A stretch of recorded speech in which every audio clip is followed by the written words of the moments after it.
As teenagers, Noah and Nora began to change. Noah became cool, confident, and masculine, while Nora grew softer, more emotional, and increasingly possessive. The day Noah and Nora were born was the happiest moment in the lives of Mr. and Mrs. Jackson. After years of waiting, they were finally blessed with not one but two beautiful babies, a boy and a girl. It was as though the heavens had smiled upon their union, icing their marriage with the sweetness of twins. The babies' sparkling eyes and adorable faces were enough to melt anyone's heart. "Oh, look at them!" Mrs. Jackson exclaimed, tears of joy rolling down her cheeks. "They are perfect." Mr. Jackson couldn't stop smiling. "We must take them to church immediately. We have to dedicate them to God and promise to raise them well." And so the twins were taken to church, where they were dedicated. The pastor prayed for them, and the congregation joined in blessing the little ones. It was a clear sign of how deeply the Jacksons were rooted in their faith and traditions. As Noah and Nora grew, their bond became unbreakable. Mrs. Jackson loved dressing them in matching outfits whenever they went out. Whether it was a family event, a market trip, or a stroll to the park, the twins were always the center of attention. People admired their closeness as they walked hand in hand everywhere. At school, Noah proved to be his sister's protector. He stood up for her whenever anyone tried to bully her. "Don't you dare mess with my sister," he would warn, his little fists clenched tightly. He was selfless in his love, always sharing his lunch with Nora, even if it meant going hungry. If he received a gift, he would save some for her, even when she wasn't around. "You're the best brother in the world," Nora would say, hugging him tightly. At home, they were inseparable. They shared a room as children. And though their parents decided it was time for separate rooms as they grew older, Nora wasn't ready. Every night she would tiptoe into Noah's room, unable to sleep alone. She was always scared of sleeping alone. Their parents were not comfortable with this and tried their best to help Nora get comfortable with sleeping alone. "Nora, you have your own room now," Mrs. Jackson said gently. "You need to get used to sleeping by yourself." "But I feel safe with Noah," Nora replied, her voice trembling. Eventually, their parents gave up and let her sleep in Noah's room whenever she felt scared. They showered their twins with love but remained firm in teaching them right from wrong. Whenever Nora got into trouble, like breaking a plate, Noah would take the blame. "It was me, Mommy," he would say, shielding his sister from scolding. He hated seeing her sad and always found ways to cheer her up. He would always comfort her when he saw her sad or crying. He was such a caring and loving brother. Whenever they get home, Noah does his assignment. And whenever Nora feels lazy, he also does hers, too, making sure she doesn't get in trouble. Their love was pure and selfless. But little did Noah know how complicated things would become as they grew older. As teenagers, Noah and Nora began to change. Noah became cool, confident, and masculine, while Nora grew softer, more emotional, and increasingly possessive. While Noah loved spending time with his friends playing football and video games, Nora found herself wanting his attention just like before. Whenever Noah is getting attention from other girls and talking to them, Nora will get jealous. In the middle of their discussion, Nora will always interrupt, calling out Noah's name. "Noah, can I see you for a moment, please?" "Yes, sure." When Noah finally comes to her, she will have nothing really to say. "You're always with your friends now," Nora complained one day. "Do they mean more to you than me?" "Of course not, Nora," Noah replied, feeling torn. "I just like hanging out with them sometimes.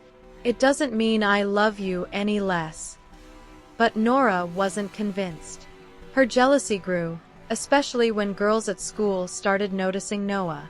One day, while in the washroom with some friends, a girl joked, "Nora, your twin brother is so cute. Can you help me get his attention?" Nora's smile vanished. "Stay away from my brother," she snapped, her voice sharp and her eyes blazing. The other girls were stunned. They began to whisper about Nora's overprotectiveness, wondering why she acted that way. At home, her behavior didn't go unnoticed. Whenever they were home and Noah wanted to step out, she would quickly demand he tell her where he was going to without her. She would say, "You want to go see one of those girls from school, right?" And Noah would say, "No, I just want to hang out with my friends to watch football and play some video games." "Nora, you need to give your brother some space," Mrs. Jackson said one evening. "You're not kids anymore." "But he's my twin," Nora argued. "Why should I let him go off with those girls?" Mr. and Mrs. Jackson often laughed it off, thinking it was just the strong bond that twins shared. But deep down, Noah began to feel uneasy. Years passed, and the twins entered university. Noah remained the charming, outgoing guy everyone admired while Nora stayed close to him, watching his every move. When Noah met a girl named Daisy and started dating her, Nora's world seemed to crumble. "Are you okay?" Noah asked when he noticed her sadness. "I'm fine," Nora said, walking away. One day, Nora visited Noah's apartment and found him laughing with Daisy. She forced a smile, acting overly excited to meet her. "It's so nice to finally meet you," she said, her voice sweet, but her eyes cold. When Noah stepped out to run an errand, Nora turned to Daisy. "You know he has lots of girlfriends, right?" she said, laughing mockingly. "He'll break your heart." Daisy's face fell. "Are you serious?" "Oh, absolutely," Nora replied, feigning concern. When Noah returned, Daisy was gone. "What happened?" he asked, confused. "She said she's not interested anymore," Nora said casually. Noah tried calling Daisy, but she didn't pick up. He rushed to go find Daisy, but when he arrived at her place, she accused him of doing a lot of things and said she never wants to have anything to do with him. Noah returned home sad and couldn't understand what went wrong. Heartbroken, he turned to Nora for comfort. "Can I stay here tonight?" Nora asked sweetly.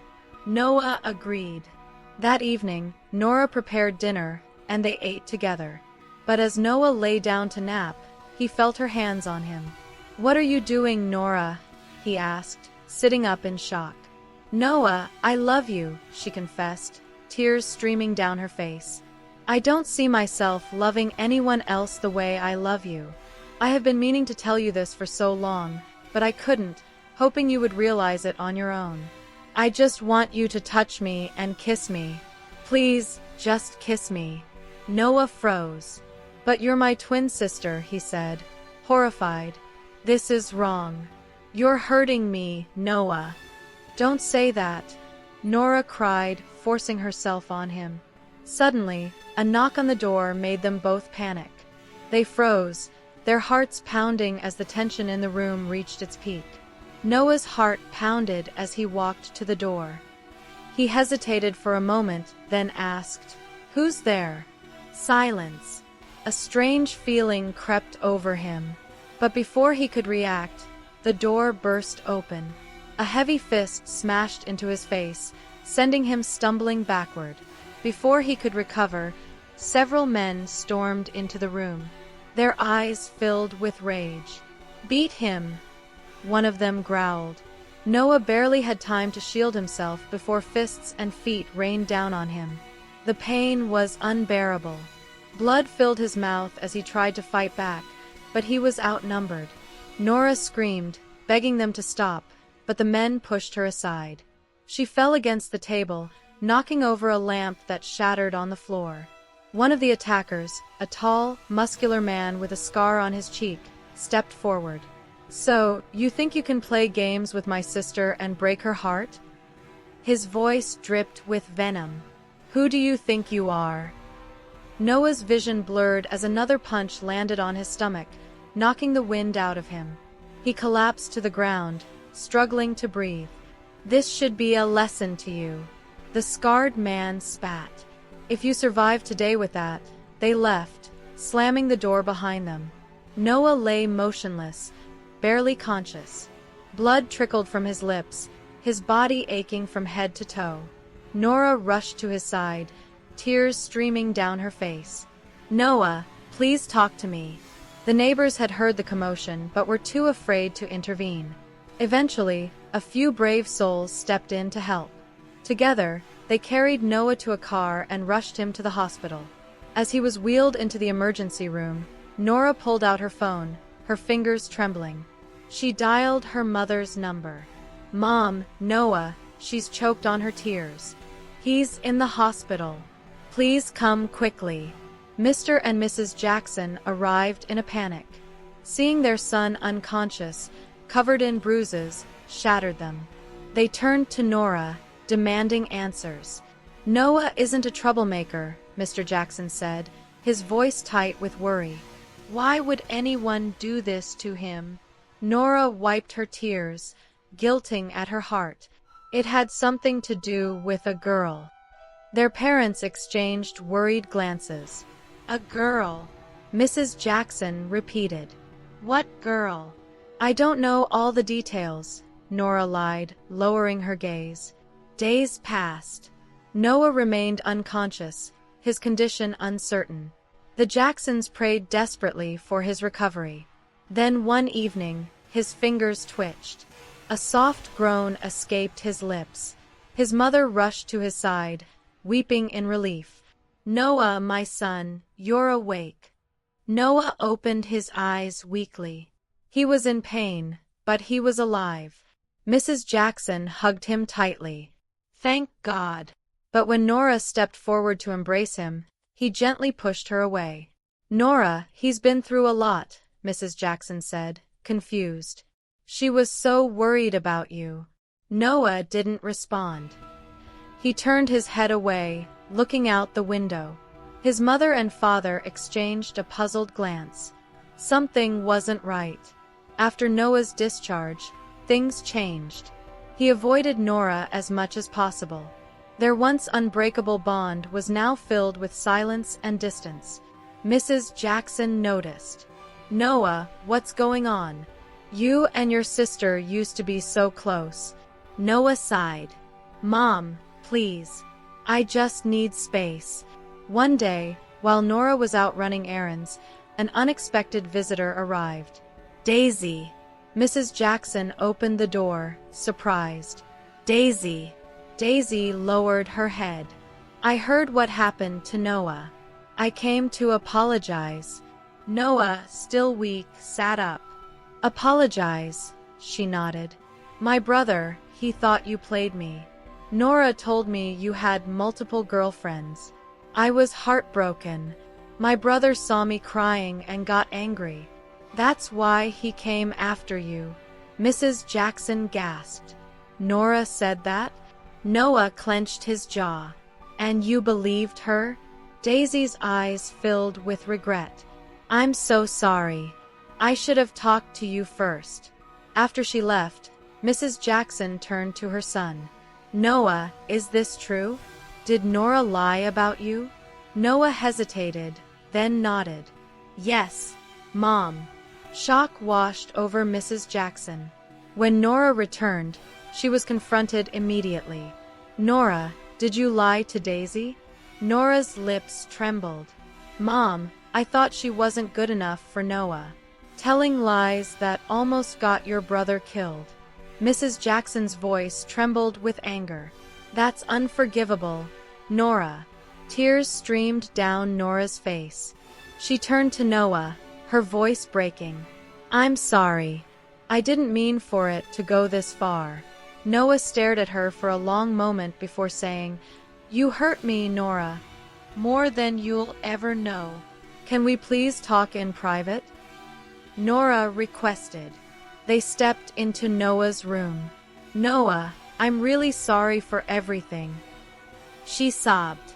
"Are you going to tell Mom everything?" Noah took a deep breath. "No, but things can't stay like this. We need distance, Nora. This isn't healthy." Her eyes widened. "Noah, please don't leave me." "I have to," he sighed. "I'll ask Mom and Dad to transfer me to a school abroad. The attack is a good enough reason." Nora collapsed into tears. "Please don't go. I've made up my mind." When Noah told his parents he wanted to study abroad, they agreed. "You need a fresh start," Mr. Jackson said. "We'll support your decision." Days later, Noah received his acceptance letter. It was official. He was leaving. The night before his departure, Nora stood outside his room crying silently. When she finally knocked, Noah let her in. "I don't know how we got here," she whispered. "I love you, Noah. I know it's wrong, but I can't help it," he sighed.